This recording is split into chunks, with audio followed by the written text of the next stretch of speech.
हर महीने के 1 तारीख को आपकी एजेंसी आपको एक रिपोर्ट भेजती है।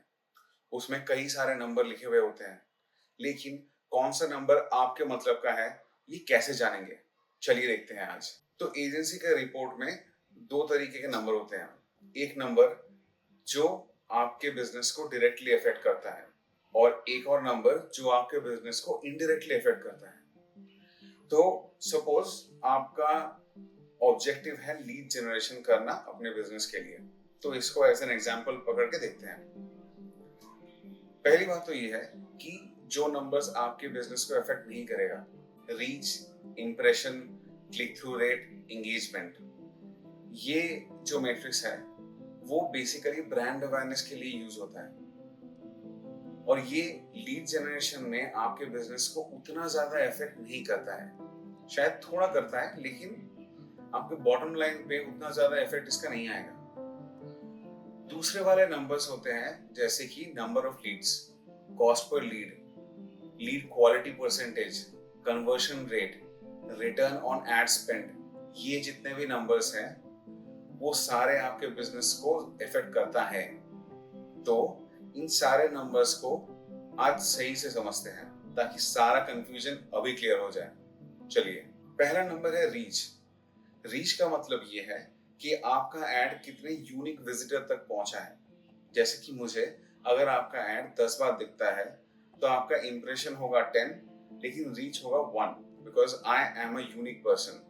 तो जब आपको अपने रिपोर्ट में रीच दिखता है तो आपको ये सवाल जरूर पूछना चाहिए कि ये जो लोग हैं जो मेरा एड देखते हैं, क्या वो रिलेवेंट है कि इररिलेवेंट लोगों के पास मेरा एड पहुंच रहा है। ये आपकी एजेंसी से जरूर पूछो, क्योंकि रीच का नंबर अगर बहुत ज्यादा है लेकिन वो ऑडियंस से रिलेवेंट नहीं है तो कोई मतलब नहीं बनता है। नेक्स्ट नंबर है क्लिक थ्रू रेट, CTR। इसका मतलब ये है कि जिन लोगों तक आपका एड पहुंचा उनमें से कितने लोगों ने आपके एड पे क्लिक किया।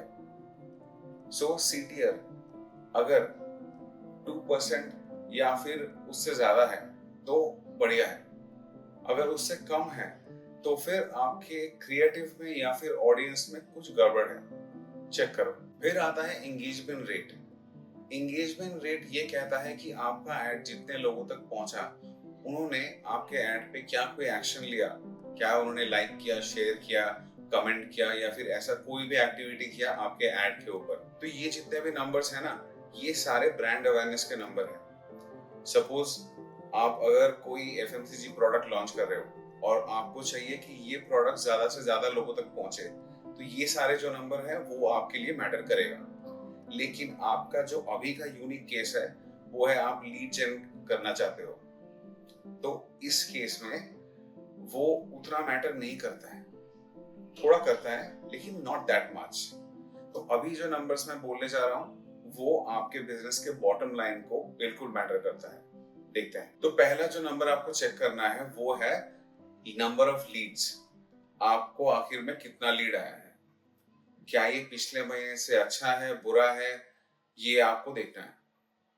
क्योंकि अगर नंबर ऑफ लीड्स नीचे जा रहा है तो फिर प्रॉब्लम है। नंबर ऑफ लीड के बिल्कुल बाद आता है आपका कॉस्ट पर लीड।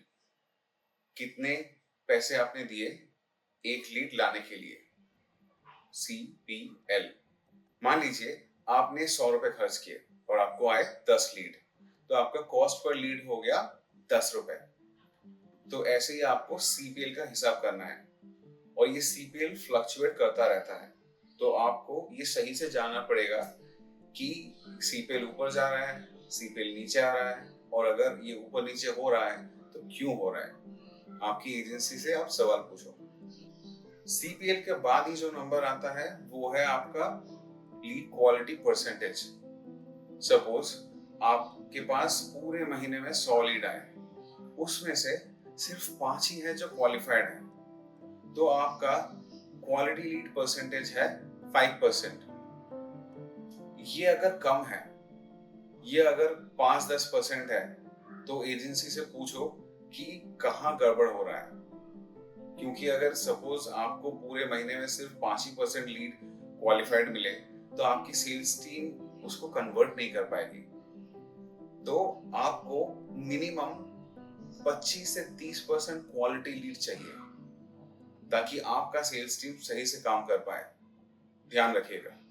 अगला नंबर है आपका कन्वर्शन रेट। जितना भी आपको क्वालिटी लीड मिला उसमें से कितने लीड एक्चुअली कन्वर्ट हुए, ये एजेंसी से ज्यादा आपके सेल्स टीम पे डिपेंड करता है। क्योंकि एजेंसी सपोज आपको क्वालिटी लीड दे रही है 25 से 30%, लेकिन आपका सेल्स टीम उसको सही से फॉलो अप नहीं कर रहा है, या फिर ऐसा सिचुएशन है कि वो लीड कन्वर्ट नहीं हो पा रहे हैं, तो आपको अपने सेल्स प्रोसेस देखना चाहिए इस केस में, ताकि आपका कन्वर्शन रेट एटलीस्ट 10% से ऊपर रहे। ये आपको देखना है। जो अगला नंबर है ना, वो मेरा फेवरेट है, क्योंकि यही मैटर करता है, कुछ भी कर लो। Return on ad spend, ROAS, ये आपकी एजेंसी के रिपोर्ट में रहना ही चाहिए। लेकिन मैं ना पर्सनली सिर्फ ROS पे नहीं जाता हूँ, मैं ROI देखता हूँ। इन दोनों में क्या फर्क है मैं आपको बताता हूँ। ROAS है कि return on ad spend. Suppose आपने 100 रुपए का एड चलाया और आपको 400 रुपए की सेल आई, तो आपका ROAS है 4।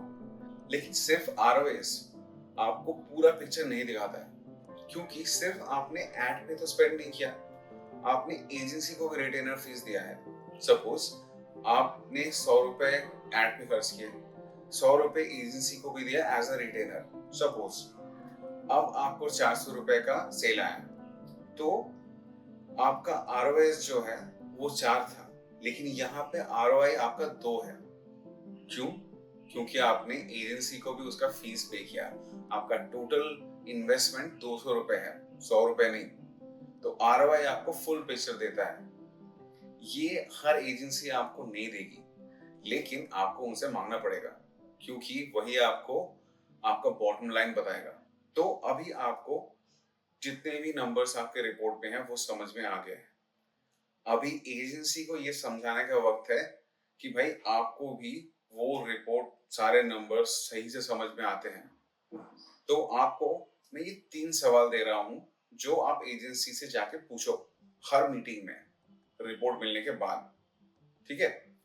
तो पहला सवाल ये है कि इस महीने का कॉस्ट पर लीड कितना है, पिछले महीने का कॉस्ट पर लीड कितना था, अगर ये बढ़ा है तो क्यों बढ़ा है, और अगर ये कम हुआ है तो क्यों कम हुआ है, किस जगह पे फोकस करने से हमारा ये जो CPL है वो कंट्रोल में आएगा, और अगर ये ऑलरेडी कंट्रोल में है तो किस वजह से ये कंट्रोल में आया पिछले महीने से अब तक।